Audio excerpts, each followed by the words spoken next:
Come on in. Come on in. Come on in. Now come on in. Now come. Sorry, y'all. Y'all know I'm weird. Whatever. Hey everybody, what's up? It's your girl Bondy Blue. So let's go ahead. Let's go ahead. Hey everybody, what's up? It's your girl Bondy Blue. Okay, follow me on Instagram and let's get into the video, right? Hey everybody, what's going on? It's your girl Bondy Blue, and I am back for another Girlfriend Season 1 recap, you guys. Okay, so we are on Girlfriend Season 1, Episode 13. They've got to have it.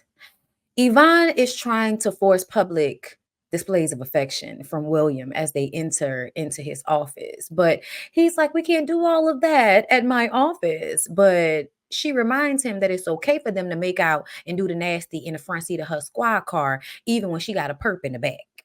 He gives her a little peck on the cheek and says, that'll hold you. And William's attitude towards Yvonne really starts to annoy me because you should be so lucky. Like, let's be real. You should be so lucky. Yes, he's successful. He is, financially stable, smart, intelligent, can be in, any group of Caucasian people and not be degraded. He can fit in those spaces of the classist upper echelon. Okay. But can he really get down at a barbecue? I don't think so. Okay. So at the end of the day, William is a different type of Black man.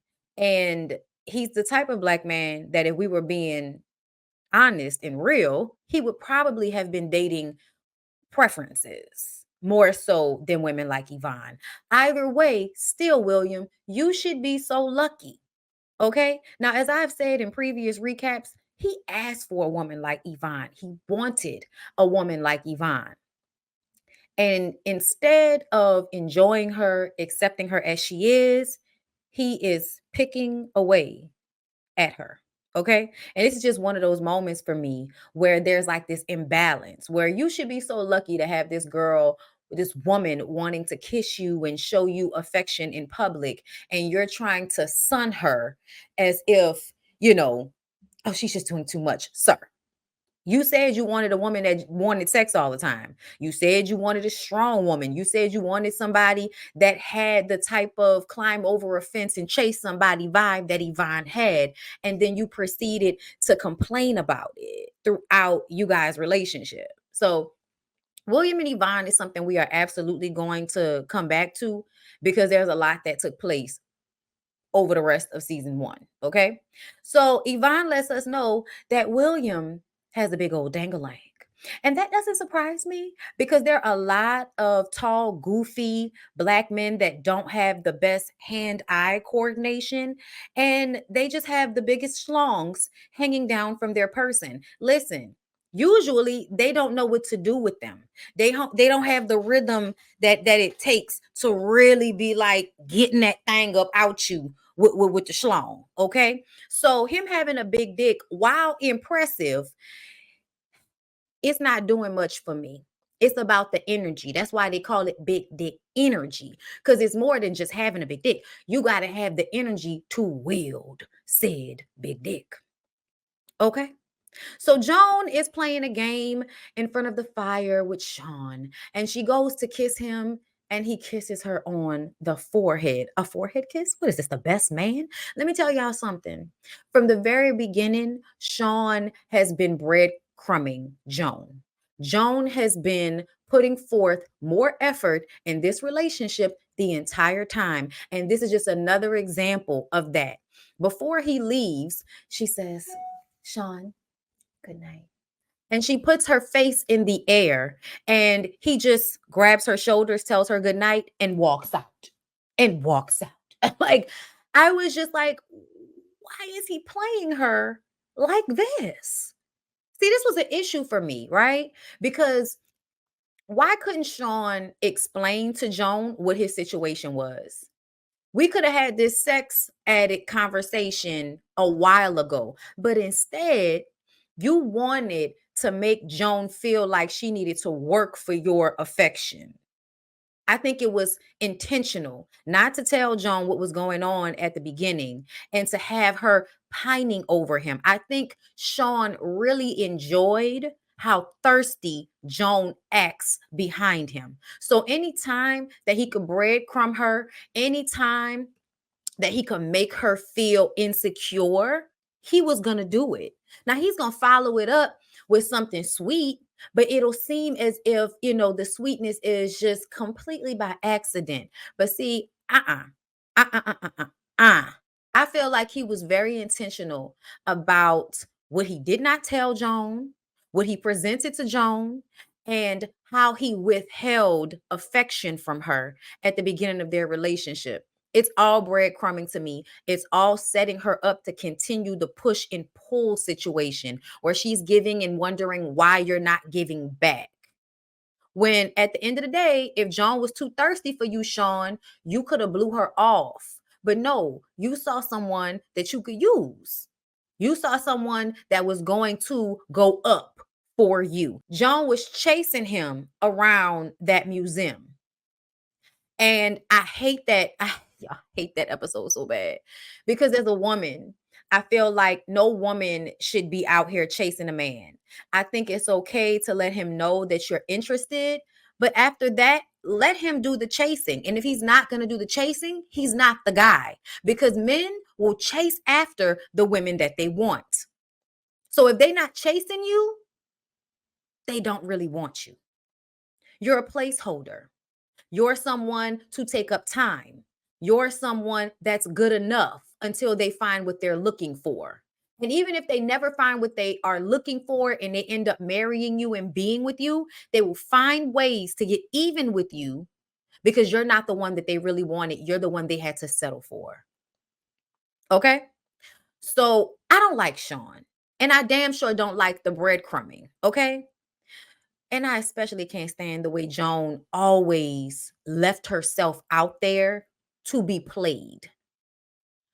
Toni is trying to track down Greg.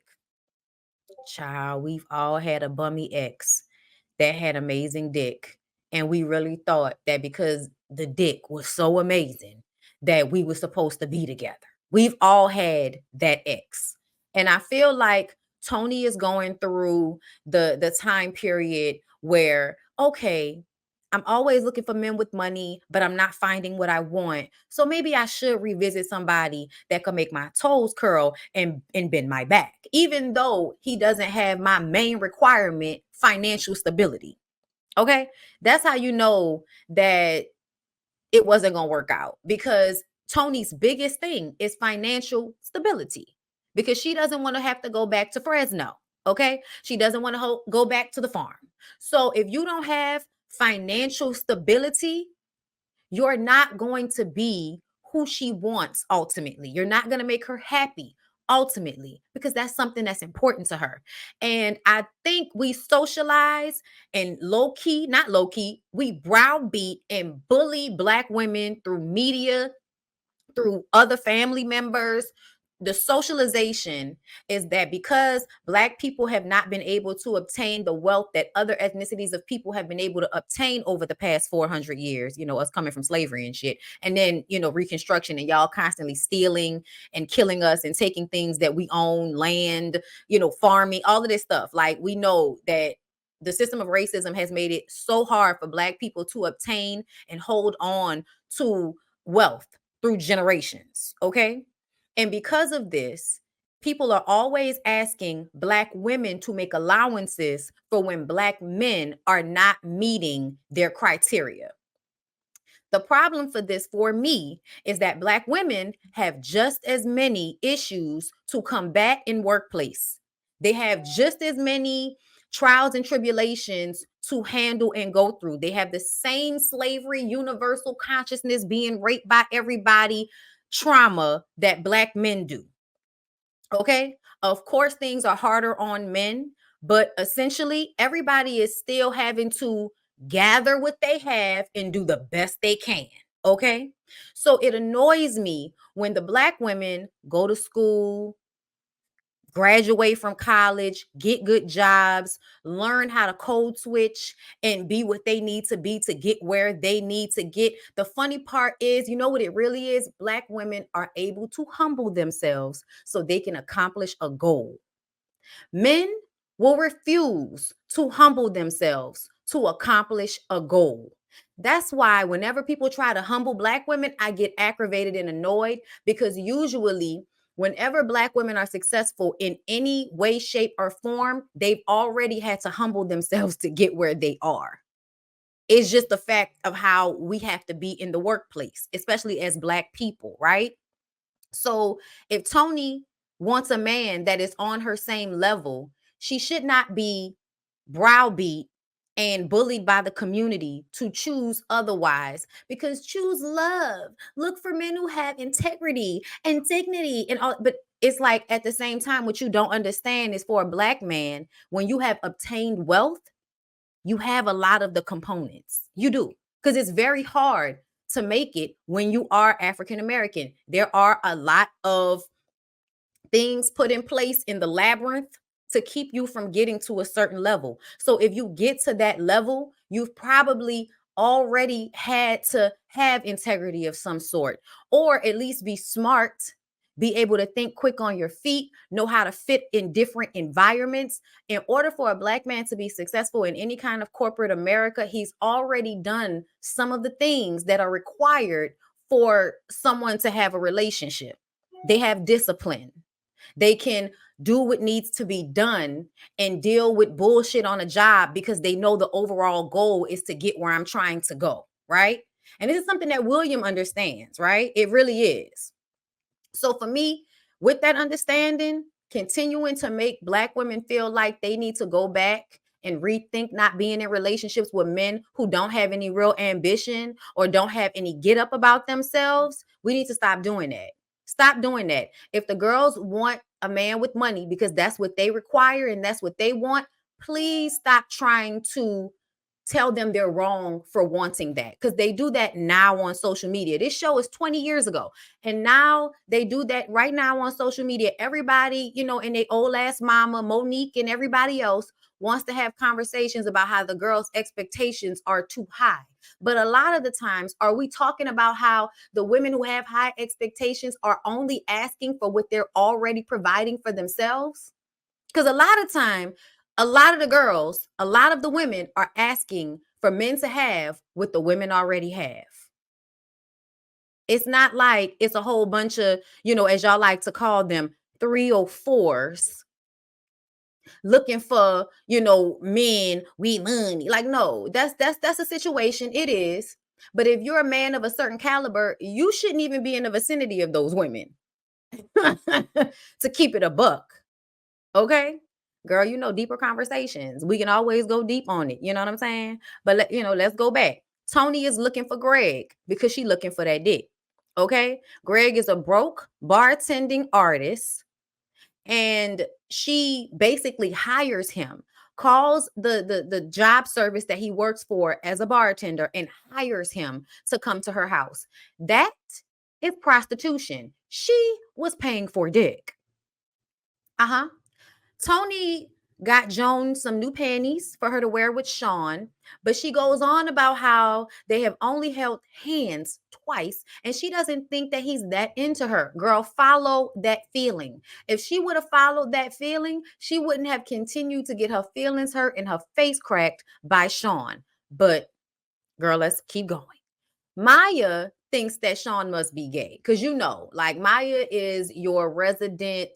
I got pregnant in high school. I'm still in the hood, but I like to act like I'm morally superior because I'm a wife and a mother, and the rest of y'all aren't. Even though financially, I'm still needing and asking and wanting help from y'all. But I think I'm on some moral high ground because the dude I was in high school with that got me pregnant married me. You know what I'm saying? Like, you really think highly of yourself because y'all decided to commit to a life early on instead of focusing on yourselves and getting yourselves where you needed to be, like Lynn, Joan, and Toni. Okay? But whatever, girl, we're going to get into Maya, okay? Because y'all know Maya had a whole situation when we come up on season 2, girl. So just hold on, okay? But either way, Maya's always going to say whatever your most ignorant auntie is going to say. And she thinks that Sean may be gay. Toni wonders if he's a Jehovah's Witness, but he golfs on Sundays. So that's golfs, he play golf. So that's probably not the situation. And Lynn says, well, maybe he's respecting your 3-month rule. And Joan is like, I have a 3-month rule against sex, not affection of any kind. The man hasn't even kissed me. Toni says Joan needs to ask him what the situation is and wear the lingerie so she can feel desirable. And don't let any man take that away from her. Y'all, there were times when Toni came in with some real good advice or showed up as a real good friend, but those moments are few and far in between. I'm just saying. This is one of those moments where I feel like Toni was pouring into Joan in the way that she needed somebody to pour into her, because Joan doesn't have a lot of confidence about herself. And that's annoying. Like, she really needed some of Toni's confidence a lot of the time. Toni gets Greg back in bed and he's thinking that they're getting back together. And she was like, oh, no, no, no. I don't want to get back together. I just want to have a little fun. Like, I just want to get the dick. And he got upset. He got upset and says that no, okay, the penis comes with a man. So if you don't want to be with me in a full-blown relationship, then we can't have sex. Toni, this is the moment where you say, okay, and let it go. That's the moment, Toni. That's the moment where you just let this man walk out the door. Do you know why? Because he's a homosexual. Why do I have to be in a committed relationship with you where you can now come and live with me because I want to have sex with you? No, I'm sorry. I really felt like they were almost trying to flip the roles, right? Because women are normally like, I'm not just going to have sex with you and that just be it. No, I want a relationship. Like, women are the ones that will normally make that argument, not the men. And I feel like we always like to do the double standard talk, but let's keep it a buck. When women want a relationship, it's because they don't want to share you and they don't want to have to worry about you leaving them or choosing some other girl over them. The men in this situation, you wanted a committed relationship out of Toni because you wanted Toni to be financially invested in you. And you're not going to convince me otherwise, because Greg had an apartment. But did Greg stay in his apartment? No. Greg basically moved in to Toni's apartment just because she wanted some dick. And that right there, that wasn't the move to make, Toni. It just wasn't. Okay. So Joan asked Sean if he's gay or a Jehovah's Witness. What is the deal? Like, why is there no affection? And he's like, are you on crack? And I'm like, is she on crack? Are you serious? Because it's really far-fetched for her to think that any one of those things can be a possibility. This is the early 2000s. Undercover men are being talked about at an all-time high during this time. Okay? And there are a lot of men that are religious, and not so much. Okay? I would have never thought Jehovah's Witness. I would have definitely more so thought, either he seeing somebody else, maybe he had a, STD he trying to share, or maybe he's really not that into you. I don't know why he would be spending time with you and dating you other than to use you as a beard, if that's the case, but that happens. That happens a lot. So to act as if someone is on drugs because they're asking you questions like this, yeah, it was annoying to me, because you're not being truthful with her and you hadn't been being truthful with her. He says that he's respecting her 3-month rule, and she says there's a lot between kissing and sex. He says he finds her attractive and he's a sex addict. She doesn't believe him. She's like, all men are sex addicts. If he was, he would have jumped her bones by now. And he says, you women always hear what you want to. I am a recovering sex addict. That shit pissed me off. Men do this all the time. Men make generalizations about women all the time. And as soon as a woman does the same thing, not all men, baby, you started out with the all women generalizations, okay? When Sean said that shit, I was so aggravated with him because essentially you're mad and saying that she's hearing what she wants to hear. But if you had been honest and forthcoming from the beginning, there would have been no confusion. There would have been no reason for her to question all of these things the way she did. Okay? So I just kind of feel like you're holding her responsible for something that you didn't actively and clearly communicate to her from Jump Street. And I don't like that.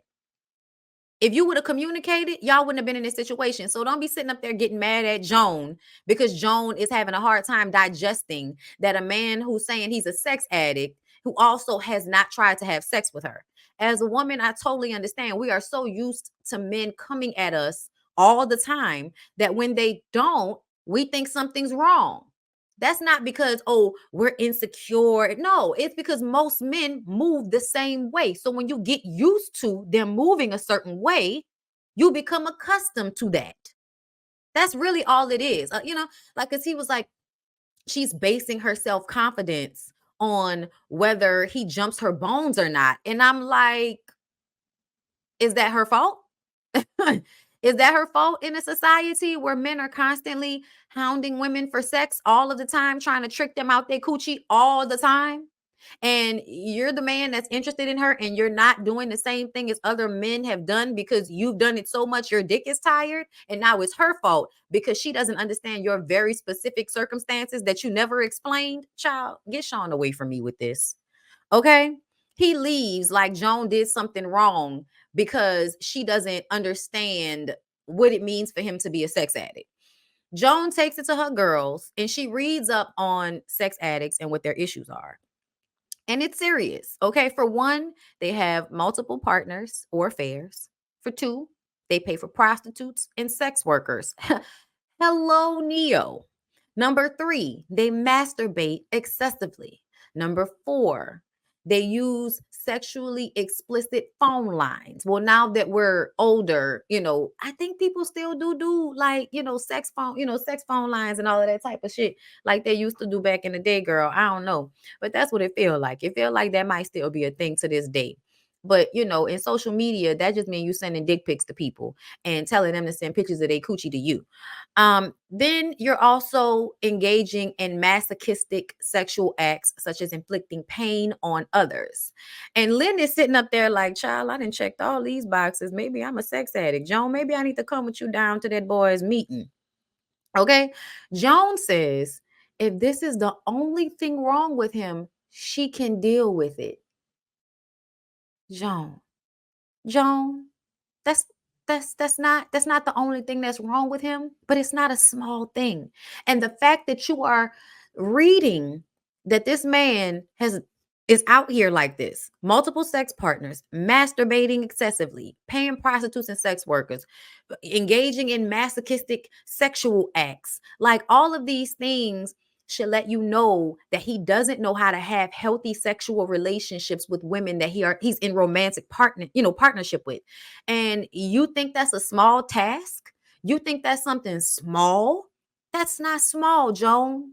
And the fact that you even are trying to explain it away is another signifier of the way women are socialized to see, to hear, to see the red flag and think their coochie is going to love this man out of his obsessions. You think you're going to love him out of his issues and his problems, but they're not yours to work him out of. You're not supposed to be the one that teaches him what it's like to be in a. You're not supposed to be that girl, Joan. He's supposed to get that together for himself, right? So to me, it would have been a better thing to not want to be in a committed relationship and keep your boundaries in place and just see where it goes. See if he is trustworthy. See if he can communicate moving forward. But she never even held him accountable for dating her and not telling her what his situation was from jump, and then holding her responsible for not really understanding it when he never explained it.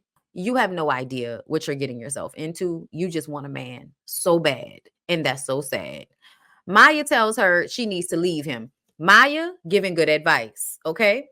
Toni hires Greg again because she ain't get no dick the last time she hired him. I'm like, girl, you're really wasting money over this man's penis. We understand.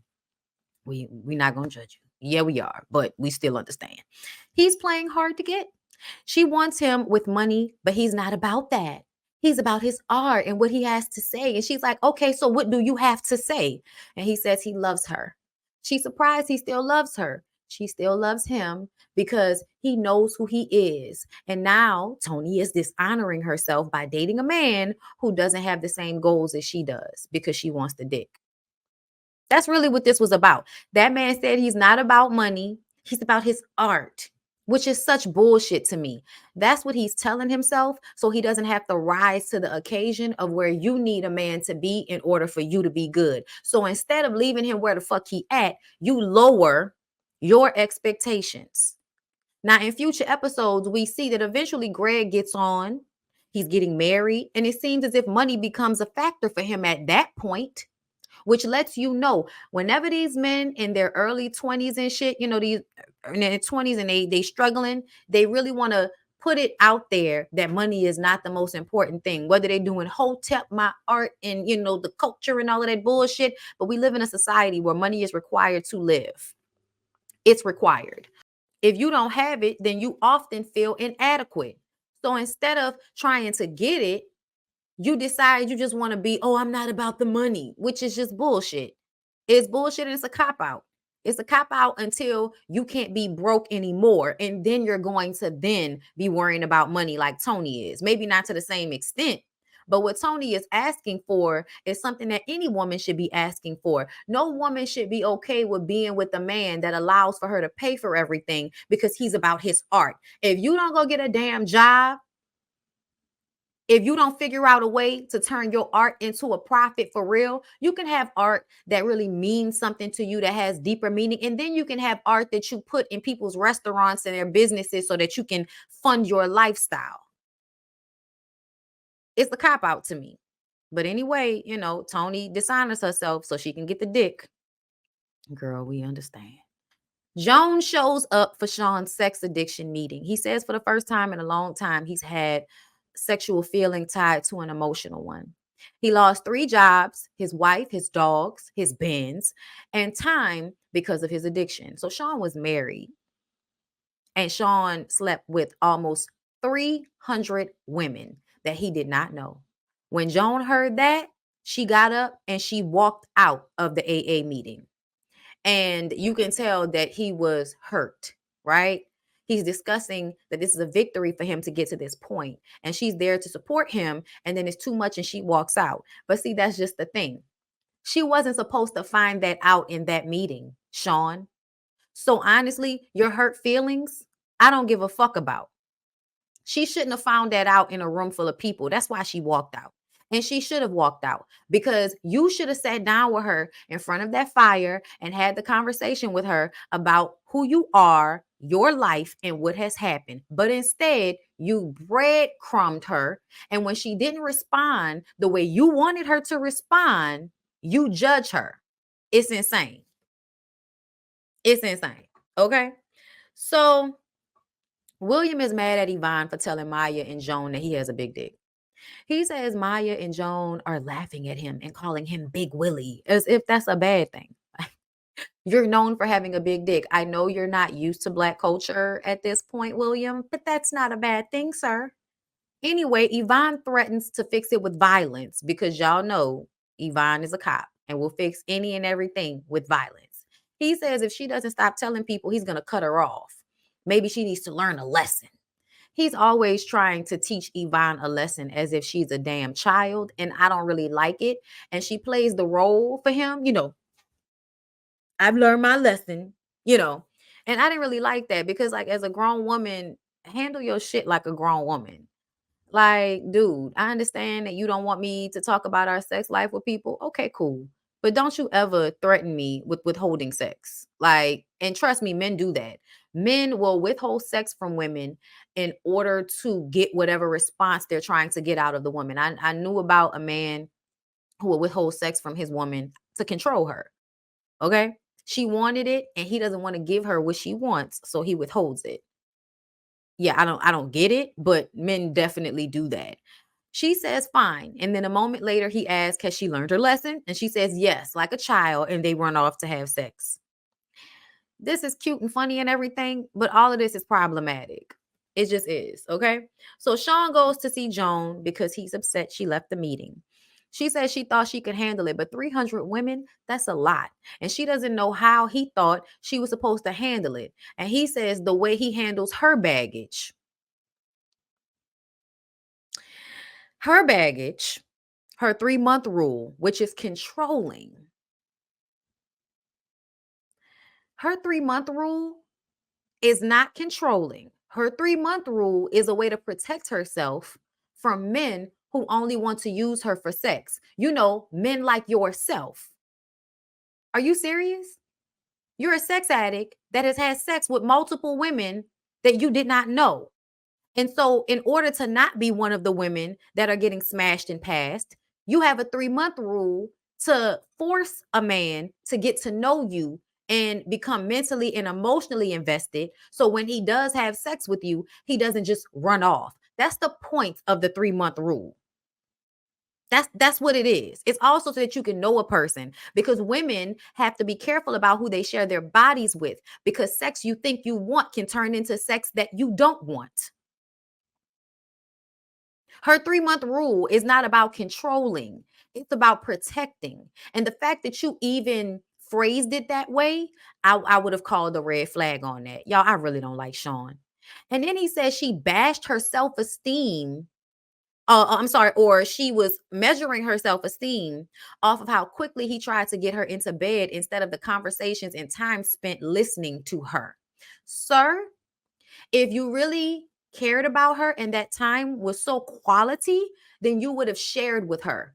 Instead of you viewing you listening to her as you doing something extra, like you really felt like she was supposed to gauge y'all's relationship based on you sitting there listening to her talk versus being vulnerable yourself and sharing what your issues are so that she can be better prepared for who you are. That's not what you did. So it's crazy to me how he could even compare her 3-month rule and her questioning why he wasn't affectionate when he was being aloof intentionally because he did not want to share with her that he was a sex addict for fear of running her off. And he don't want to be honest about that, right? That you weren't honest with her because you were scared that if you told her, she wouldn't want to deal with you. A lot of y'all think it's okay for y'all to withhold information and lie to women because if women knew the truth, they wouldn't deal with you. Like, that's such bullshit to me. She says, first of all, that's not even equal. Okay. You can fit my 2 little issues into a little small little bag, baby. But you and your 300 women, I think the fuck not. He then shames her and compares her to other women by saying women always expect men to help them get through something. But when the men have a problem, he's just supposed to change. But the sad part about it is she doesn't even see her brother trying. I said, now when in your life has some man been helping some woman get past whatever she's going through? I need an example. I need an example. Because when were you helping her with anything, Sean? In this situation, you did not prepare her, you did not communicate, you just breadcrumbed her. And then when she reacted to the breadcrumbing, you blamed her. Then you were honest with her and you was mad at her because you had to be honest with her because she found something wrong with the way you were interacting with her. You don't tell her the truth in private. You wait until she comes to this meeting to support you, to give her information that you should have gave her up front and personal. Like, really? To me, it seems as if Sean is an asshole that doesn't know how to communicate, and he's trying to blame Joan for his lack of communication skills. How is she supposed to know you trying when she just found out that you were a sex addict? And it seems as if she did not question you, you wouldn't have offered up the information. And again, making general statements and putting her in the same box with other women. But then whenever women say all you niggas are the same, y'all want to knock all us to death. She feels bad because what he did worked. She says she's the girlfriend of a recovering sex addict and she wants her boyfriend to kiss her. And then he asked her to eat an onion for his aversion therapy. And she says that he needs some Joan therapy. Again, thinking your coochie is going to fix this man. when this man is gaslighting the shit out of you and breadcrumbing you from the very beginning. But because you're so thirsty for partnership and validation from a man, you're going to ignore the way he never even gave you a fair shot from the very beginning. So now your coochie's supposed to fix him, right? I think not. So I hope you guys enjoy. Like, comment, subscribe to the channel, and I'll see y'all in the next one.